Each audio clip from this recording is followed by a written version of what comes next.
Good morning students. आज हम वर्णमाला का टॉपिक शुरू करने जा रहे हैं। तो बेटा कोई भी एग्ज़ाम हो, सभी एग्ज़ाम की दृष्टि से ये टॉपिक बहुत ही महत्वपूर्ण है और जो हिंदी भाषा सीखना चाहते हैं उनके लिए इस टॉपिक का विशेष महत्व है।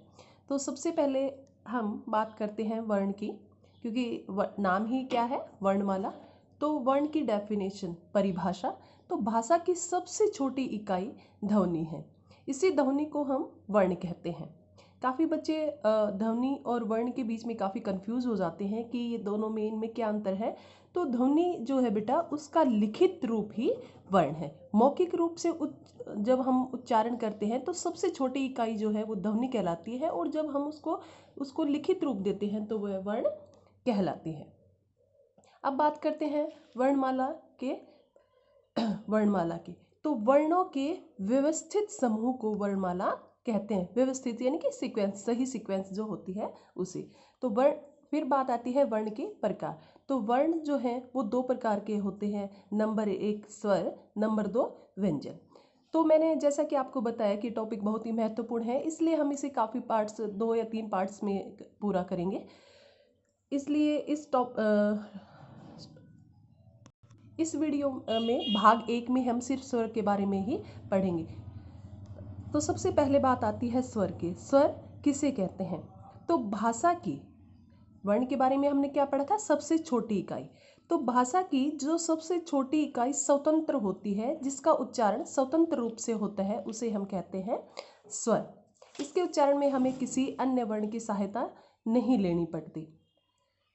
स्वतंत्र रूप से कहने का मतलब ये है कि मैं आपको एक छोटा सा डायग्राम बना के दिखाती हूँ। ड्राइंग मेरी ज़्यादा अच्छी नहीं है, फिर भी मैं थोड़ा सा कोशिश करती हूँ। तो हमने उच्चारण स्थान के बारे में पढ़ते रहते हैं। तो इसमें सबसे जो यहाँ होता है, ये हमारा कंठ होता है, कंठ। फिर इसके ऊपर थोड़ा सा ऊपर यहाँ कंठ होता है। फिर ऊपर होता है तालु। फिर दांतों के, ये जो हमारे दांत होते हैं, इनसे ऊपर का जो ये भाग होता है, इसे हम कहते हैं मूर्धा। क्या कहते हैं? मूर्धा। ये हमारा होता है तालु और ये हमारा होता है कंठ। उसके बाद ये होते हैं हमारे ये दंत, और उसके बाद होता है हमारे औष्ठ। तो ये जो 5 हमारे मेन उच्चारण स्थान है, तो स्वरों को जब हम उच्चारण करते हैं तो हमारी जो प्राणवायु, जो हवा है, वो कहीं भी अवरुद्ध नहीं होती है। जबकि व्यंजन के उच्चारण करने में हमारी जो वायु है वो अवरुद्ध होती है, कभी यहाँ होती है, कभी यहाँ, कभी मूर्धा पे, कभी दंत, कभी होठों पे आकर। तो वही उसका उच्चारण स्थान होगा। वो हम जो नेक्स्ट सेकंड पार्ट होगा व्यंजन का, उसमें हम उस बारे में डिस्कस करेंगे। अब बात आती है कि हमारे जो स्वर है उनकी संख्या की, स्वरों की संख्या कितनी है। तो बेटा हमारे जो स्वर है वो संख्या में, इनकी संख्या है 11। इनकी संख्या है कितनी? 11। काफ़ी बच्चे जो है अंग और एह, इसको भी स्वर में काउंट कर लेते हैं, लेकिन बेटा इनके बारे में अभी हम बाद में करेंगे। इन्हें अयोगवा कहते हैं। तो हमारे जो स्वर हैं वो संख्या में कितनी है? 11।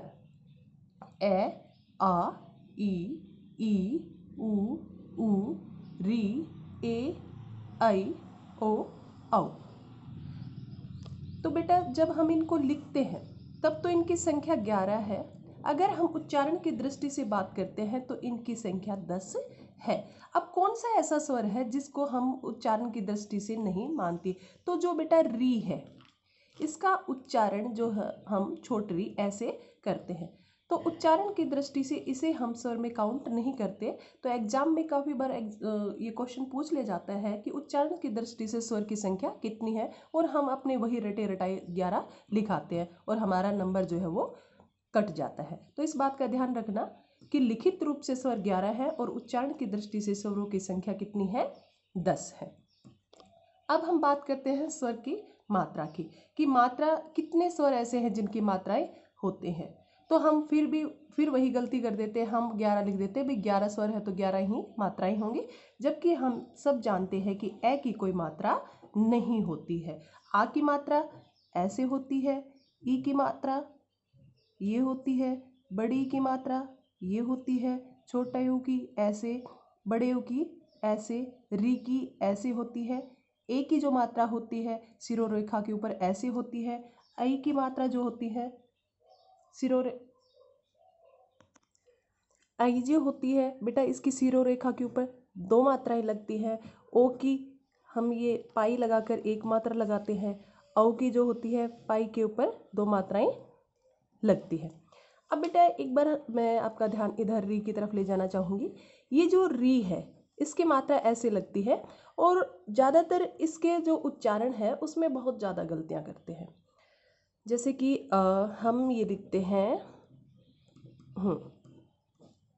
इसको बोलते क्या हो, गृह कार्य, लेकिन ये उच्चारण पूर्ण रूप से गलत है क्योंकि ये री की मात्रा है री, तो इसे हम बोलेंगे गृह कार्य। ऐसे ये हम लिखते हैं मातृभाषा। अब जैसा कि मैंने आपको बताया ये यहाँ पर री की मात्रा है तो बोलते क्या है इसको, मातृभाषा। लेकिन मात्र तो ऐसे लिखा जाता है और इसका अर्थ होता है केवल, तो ये केवल भाषा नहीं होता, मातृभाषा मदर टंग होता है, तो इसको हम री के रूप में इसका उच्चारण हम करते हैं। तो अब मैं उम्मीद करती हूँ कि री की मात्रा से संबंधित कोई भी उच्चारण आपका गलत नहीं होगा। अब बेटा बात करते हैं हम स्वर के भेद की। तो स्वर जो होते हैं उनके तीन भेद होते हैं। अब हम सभी ये रट लेते हैं कि स्वर के भेद तीन होते हैं और एग्जाम में कई बार आता है कि जिह्वा के अग्रभाग के आधार पर स्वरों की संख्या कितनी है, होठों की आकृति के आधार पर स्वरों की संख्या कितनी है, और हम रटे रटाए तीन ही कर देते हैं। तो ये आपको ध्यान रखना है, ये जो तीन भेद हैं हरित स्वर, दीर्घ और प्लुत, ये जो उच्चारण में समय लगता है, उच्चारण समय के आधार पर ये तीन भेद किए गए हैं, तो इस बात का आप ध्यान रखेंगे। तो जो हरित स्वर हैं इनकी संख्या कितनी है, 4। कितनी है इनकी संख्या, 4। कौन कौन से है ये, ए, ई, ऊ और री। इनको हरित स्वर भी कहते हैं, इनको हम जो है लघु स्वर भी कहते हैं, एक मात्रिक स्वर भी इन्हीं को कहते हैं, संधि स्वर भी इन्हीं को कहते हैं और मूल स्वर भी इन्हीं को कहते हैं। तो आपको ध्यान रखना है, हो सकता है एग्जामिनर आपसे थोड़ा सा घुमा फिरा कर पूछ ले, लघु स्वर कहेंगे तो भी यही है, मूल स्वर कहेंगे तो भी यही है, एक मात्रिक स्वर कहेंगे तो भी हर स्वर यही है, और अगर हमें कहता है संधि स्वर तो भी ये हर स्वर ही होते हैं। इनमें एक मात्रा का समय लगता है। अब बात करते हैं दीर्घ। नाम नाम से ही पता चल रहा है, दीर्घ का मतलब होता है बड़ा। तो ये जो है इन हरित स्वरों से ये दुगने होते हैं, यानी कि इनमें दो मात्राओं का समय लगता है। तो हम बात कर चुके हैं कि हरित स्वर जो है हमारे, इनकी संख्या 4 है, और बाकी जो हमारे 7 स्वर बचे हैं वो किस में आते हैं, दीर्घ में। वो कौन कौन से हैं, आ, ई, ऊ, ए, आय, ओ, औ, ये हमारे हैं दीर्घ स्वर। इनमें दो मात्राओं का समय लगता है। नेक्स्ट हम बात करते हैं प्लुत स्वर की। तो प्लुत स्वर जो हमारे हैं इनमें दीर्घ स्वर से 2 गुना और हर्ष स्वर से 3 गुना समय लगता है। इसका जो सबसे अच्छा एग्जाम्पल है वो है ओम। वैसे हिंदी में तो प्लुत स्वर का ज़्यादा महत्व नहीं है, इसमें काफ़ी अब जो नई बुक्स आई हैं उनमें सिर्फ 2 ही भेद दिए जाते हैं। लेकिन अगर आपको कहीं एग्ज़ाम में ऐसा दिखाई दे कि स्वर के भेद और 3 ऑप्शन में ना हो तो आप 2 को ही सही करेंगे। अब बेटा मैं आपको थोड़ा सा जो स्वर के अन्य भेद हैं जो हमारी बुक्स में नहीं होते उनके बारे में थोड़ा सा बताती हूँ। तो बेटा एक होता है हमारे जीभ के प्रयोग के आधार पर। तो बेटा मैंने जो फर्स्ट वीडियो थी आपकी उसमें भी बताया था कि सभी बातें बोलकर लिख कर बता पाना संभव नहीं होता, तो मैं आपको बता रही हूँ, और आपको अगर ये इम्पोर्टेंट लगते हैं और आप ज़रूरत अगर महसूस करते हैं तो कृपया इनको नोट बना लीजिए। तो जीभ के प्रयोग के आधार पर अगर हम स्वर की बात करते हैं, जीभ के अग्रभाग के आधार पर हमारे जो स्वर होते हैं उनकी संख्या है 3, अग्र, मध्य और पश्च स्वर। तो बेटा अग्रभाग जो होता है, अग्र स्वर, इसमें क्या होता है कि हमारी जीभ का जो अगला भाग होता है वो क्रियाशील रहता है, मध्य में हमारी जीभ का मध्य भाग क्रियाशील रहता है और पश्च में हमारी जीभ का पीछे का हिस्सा क्रियाशील रहता है। तो अग्रभाग में आता है हमारा ई, ए, ऐ, और मध्य स्वर जो है इसमें हमारा आता है ए।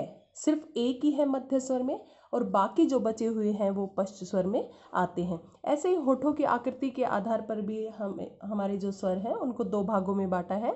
वृत्तामुखी, वृत्त, वृत्त मतलब गोल, मुखी मतलब मुख, यानी कि जब जिन वर्णों का उच्चारण, स्वरों का उच्चारण करते समय हमारे मुख की आकृति गोलाकार हो जाती है उन्हें हम कहते हैं वृत्तामुखी। जैसे कहते हैं हम ऊ, ओ, औ, ऐसे। और अवृत्ताकार जिसमें हमारी आकृति, जो होठों की आकृति है वो गोल नहीं होती, इसमें आता है ए, आ, ई, ए, ऐ। अब हम बात करते हैं अंग और अह, अयोगवा। तो ये जो दो हैं इनको हम कहते हैं अयोगवा। अयोगवा का अर्थ क्या है? अयोग, यानी कि ये वो वर्ण हैं जिनकी गिनती ना ही तो स्वर में होती है और ना ही व्यंजनों में, इसलिए हम इनको अयोगवाह कहते हैं। आज के लिए बस इतना ही। अगला जो व्यंजन का पार्ट है वो नेक्स्ट वीडियो में बनाएंगे। और बेटा अगर आप चाहते हो कि ऐसे ही वीडियो आपको मिलती रहे तो आप इस चैनल को सब्सक्राइब कर लेना ताकि नोटिफिकेशन आपको मिलता रहे। धन्यवाद।